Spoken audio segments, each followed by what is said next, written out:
Pertaruhan pasukan khusus. Setelah Rasa masuk, Kantil masih menatap arah kepergian Rasa, seperti seolah mengharapkan sesuatu pada bayangan. "Dia tampan ya?" tanya Kumologeni tiba-tiba. "Kakang Geni bicara apa sih?" ucap Kantil yang merasa tertangkap basah, sedang memperhatikan Rasa. "Aku mengenalmu sejak kecil, Kantil. Tak ada yang bisa kamu sembunyikan dariku," ucap Kumologeni. "Terlihat jelas ya, Kakang?" tanya Kantil. "Sangat jelas adik kecilku," ucap Kumologeni santai. Kantil menghela napas berat. "Kenapa? Jika kau suka kejarlah dia," ucap Kumologeni santai. "Berat Kakang, masih ada Yundadara," ucap Kantil merasa tak memiliki kesempatan. "Bukankah semua masih prasangka? Maka buatlah jalanmu sendiri, Cahayu, agar kau bisa dekat dengannya," ucap Kumologeni memberi saran. "Kalau Kakang rasa sudah menambatkan hati pada Yundadara," ucap Kantil. "Kalau seperti itu, aku juga tak tahu harus berkata apa," ucap Kumologeni angkat tangan. Kakang memang tak serius mendukungku," ucap Kantil ketus, seraya memasang wajah bersungut-sungut. Kumologeni tersenyum, memandang tingkah pola Kantil yang seperti anak kecil itu. "Sudah, istirahat sana," ucap Kumologeni. "Kamu tak lupa kamar yang bisa ditempati olehmu dan Eyang, guru tepati kan?" lanjutnya. "Baik Kakang. Aku tidak lupa ingatan ya," ucap Kantil masih dengan muka cemberutnya. Namun ia tetap menuruti permintaan Kumologeni. Kantil masuk ke dalam rumah dan menuju kamar yang telah disiapkan untuknya. Meninggalkan Kumologeni yang masih duduk di teras rumah, seraya menatap satu titik di seberang sana. Lamunannya berhayal, mengulang kembali kenangan-kenangan akan romansa dan masa muda. Tak beberapa lama, seseorang tiba-tiba di belakang Kumologeni, bertolak punggung dengan tubuh Kumologeni. "Kakang, Bayumego, dan Mahesa telah tiba," ucap orang itu tanpa menoleh. "Biarkan mereka istirahat terlebih dahulu, Risang. Pembahasan tentang pengajuan calon prajurit kita bahas nanti malam," ucap Kumologeni dengan nada serius. "Baik Kakang," ucap orang itu, yang bernama Gagak Risang, lalu segera pergi dari tempat ia berdiri tadi. Kumologeni menyungging senyum, lalu mengambil buah jeruk yang tersaji di atas meja. Sementara pada saat Kumologeni dan Gagak Risang berbicara, Rasa sedang ingin keluar. Maka dari itu, ia mencuri dengar semua hal yang dibicarakan kekak seperguruannya dengan orang misterius tersebut. Rasa tak mengenal Gagak Risang, dan ia hanya mengetahui informasi yang ia dapatkan tersebut. Dengan berbekal informasi tersebut, Rasa ingin mengetahui lebih banyak tentang perekrutan prajurit tersebut. Rasa membulatkan tekad. Ia akan menggunakan keahlian yang ia dapat dari Resi Kasyayama untuk mencuri dengar pembicaraan rahasia itu.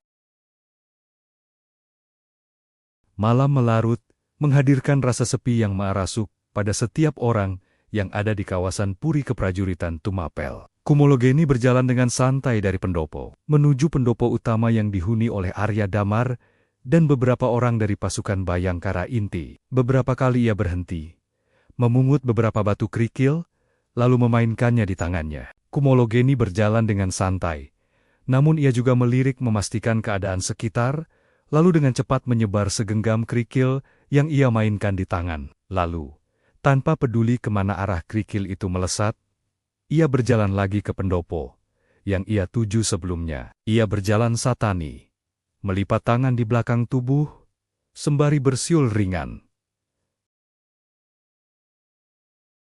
"Bagaimana kabar kalian?" tanya Arya Damar pada 3 orang yang duduk di depannya. "Kami dalam keadaan baik Gusti," ucap salah seorang dari mereka, mewakili yang lain. "Bagaimana situasi Daha Wulung?" tanya Arya Damar pada orang yang menjawab pertanyaan sebelumnya. "Tidak ada situasi pelik yang harus dikhawatirkan Gusti. Persiapan menggempur Sadeng sudah sangat dekat," ucap Gajah Wulung. "Hamba dan Bayumego diminta oleh Bredaha untuk melatih para prajurit menghadapi Sadeng," lanjutnya, mewakili rekannya. Arya Damar menghela napas berat. "Sudah sampai pada situasi seperti ini ternyata," lanjutnya, menunduk kecewa. "Apa ada yang salah Gusti?" tanya Gajah Wulung. "Seperti yang kau ketahui, Wulung, Sadeng sebenarnya adalah bagian dari Majapahit. Sela Kumologeni, sesaat dia melangkah masuk ke pendopo utama. Kita dipaksa untuk bertarung dengan saudara kita sendiri, tanpa tahu alasan yang mendasarinya. Lanjut Kumologeni. Namun, ini masalah mempertahankan keutuhan Majapahit di tanah Jawa, bukan, maka tak mundur untuk itu. Setelahnya ucapannya itu, Kumologeni sembari mengambil tempat duduk. Kakang Kumologeni. Ucap mereka serempak sembari menghaturkan sembah. Benar yang dikatakan Kumologeni, dan kita dipaksa untuk tunduk pada perintah sebagai Satya Dharma, Bayangkara Majapahit. Imbuh Arya Damar. Mana Risang? Bukankah tadi aku menyuruhnya menjemputmu? Tanya Arya Damar pada Kumologeni. Sebentar lagi dia datang. Ucap Kumologeni. Nah itu dia. Maaf, keterlambat hamba Gusti. Ucap Gagak Risang. Saya harus memeriksa keadaan sekitar, terlebih dahulu selanjutnya. Duduklah Risang. Ucap Arya Damar, mempersilahkan. Baik sekarang kita mulai lanjut ke masalah intinya. Jadi, apa yang ingin dibicarakan? Ucap Kumologeni. Seperti yang kita tahu, banyak mata-mata dari Sadeng yang menyusup ke Majapahit untuk memperoleh informasi tentang kedaton dan kekuatan tempur Majapahit. Ucap Arya Damar mengawali. Selain itu, banyak para ular-ular licik yang diam-diam merayap, lalu memihak serta ikut membantu Sadeng dari dalam kedaton. Kita tidak bisa meringkus para pengkhianat itu, karena mereka adalah para elit politik, serta kerabat raja. Mereka akan sangat mudah lolos dari tuduhan jika petinggi Majapahit membawa ke pengadilan. Maka dari itu, para petinggi khususnya orang-orang di atasku, hanya memerintahkan untuk mengawasi dan membatasi pergerakan mereka. Sambung Arya Damar. Apa maksud Gusti dengan mengawasi dan membatasi pergerakan mereka? Tanya Mahesa. Kamu dan Mego pasti menyadari perubahan di Puridaha. Mahesa.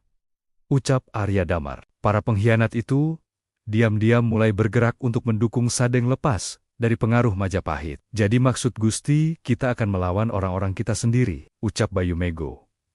Lalu siapakah orang-orang itu Gusti? Aku pun tak mengetahui secara pasti siapa saja yang terlibat dalam siasat ini. Mahapati Amangkubumi pun tak berani menuduh siapapun, ucap Arya Damar resah. Kalau memang belum jelas, setidaknya tidak perlu dibicarakan. Jangan sampai hanya karena prasangka tak berdasar, kawan menjadi lawan, dan lawan menjadi kawan. Ucap Kumologeni, berflasafah. Ampun Gusti, tapi saya sependapat dengan Kakang Geni. Lebih baik kita menaruh perhatian lebih pada pembahasan penambahan kekuatan kelompok milik kita.